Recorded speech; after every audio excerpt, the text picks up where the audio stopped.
అవినాష్ చెప్పుమా. దగ్గరలో ఉన్న మెడ్ప్లస్ కు వెళ్ళి మెడ్ప్లస్ బ్రాండ్ మెడిసిన్స్ అని అడిగి కొనుక్కునరా. అక్కడ 50 to 80% తగ్గింపుకు వస్తుంది. మీరు తీసుకునే అదే మందులు, అదే నాణ్యమైన మందులు, కానీ సగం ధరకే. CM Chandrababu, deputy CM Pawan Kalyan, మంత్రి నారా లోకేష్ ఫోటోలు మార్ఫింగ్ చేసి ఎక్స్లో పోస్ట్ చేసిన కేసులో వర్మ విచారణ ఎదుర్కొంటున్నారు. అయితే రామ్ గోపాల్ వర్మ వ్యవహారంపై జిల్లా పోలీసులు సీరియస్ గా ఉన్నారు. ఈ అంశానికి సంబంధించి మరింత సమాచారాన్ని ఒంగోలు నుండి మా ప్రతినిధి శ్రీనివాస్ అందిస్తారు.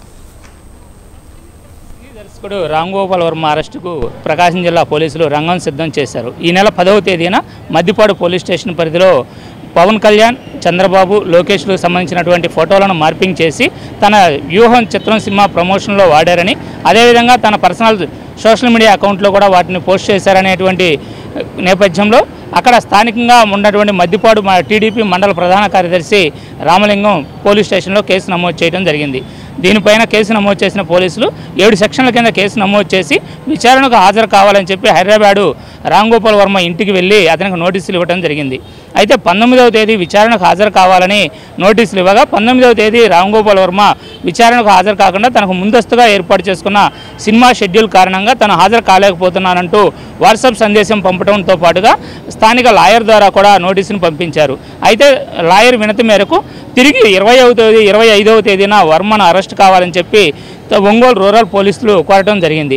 దీనిపైన 25వ తేదీ 11 గంటలకు హాజరవుతానన్నటువంటి రామ్ గోపాల్ వర్మ ఈరోజు హాజరు అయ్యేందుకు రాకపోవడంతో ప్రకాశం జిల్లా పోలీసులు ముందస్తుగానే హైదరాబాద్ చేరుకున్నారు. ఇప్పటికే పోలీసులు వర్మను అదుపులోకి తీసుకునేందుకు వర్మ యొక్క ఇంటి వద్దకు చేరుకొని వర్మను అదుపులోకి తీసుకునేందుకు టోటల్ రంగం కూడా సిద్ధం చేస్తూ ఉన్నారు. అయితే ఇదే విధంగా వర్మ పైన రాష్ట్రంలో కూడా పలు ప్రాంతాలలో ఇదే విధమైనటువంటి కేసులు కూడా నమోదై ఉన్నటువంటి నేపథ్యంలో వర్మను అరెస్టుకు పూర్తిగా ప్రకాశం జిల్లా పోలీసులు రంగం సిద్ధం చేసిన పరిస్థితి ఉంది. అయితే ఈరోజు ఉదయం 11 గంటలకు హాజరు కావాల్సినటువంటి వర్మ హాజరు కాకపోవడంతో పాటుగా హాజరు కాలేనని చెప్పడాన్ని ప్రకాశం జిల్లా పోలీసులు సీరియస్గా తీసుకుని అతను అరెస్ట్ చేసి తిరిగి ఒంగోలు తీసుకొచ్చేందుకు రంగం సిద్ధం చేస్తూ ఉన్నారు. ఈ నేపథ్యంలో ప్రకాశం జిల్లా ఒంగోలు రూరల్ పోలీస్ స్టేషన్కు సంబంధించినటువంటి పోలీసులు ఇప్పటికే వర్మ వాళ్ళ ఇంటి వద్దకు చేరుకొని అతను అరెస్ట్ చేయడానికి రంగం సిద్ధం చేసి ఉన్నారు. ఈ నేపథ్యంలో స్థానికంగా కూడా మరో స్టేషన్లో కూడా కేసు నమోదైనటువంటి పరిస్థితి ఉంది. అయితే కూటమి ప్రభుత్వం ఏర్పడిన తర్వాత సోషల్ మీడియా అకౌంట్లలో అసభ్యకరమైనటువంటి పోస్టింగ్లు పెట్టినటువంటి వ్యక్తులపైన కేసులు నమోదు చేయడమే కాకుండా వారిని పిలిపించి విచారించి వారిపైన పలు సెక్షన్లో కూడా కేసులు నమోదు చేస్తూ ఉన్నారు. గత ప్రభుత్వ హయాంలో ఈ అప్పటి ప్రతిపక్ష నాయకుడైనటువంటి చంద్రబాబు కుటుంబంతో పాటుగా లోకేష్, అదేవిధంగా పవన్ కళ్యాణ్ పైన కూడా అనుచిత వ్యాఖ్యలు చేస్తూ సోషల్ మీడియాలో అనేకమైనటువంటి పోస్టింగ్లు పెట్టడం జరిగింది.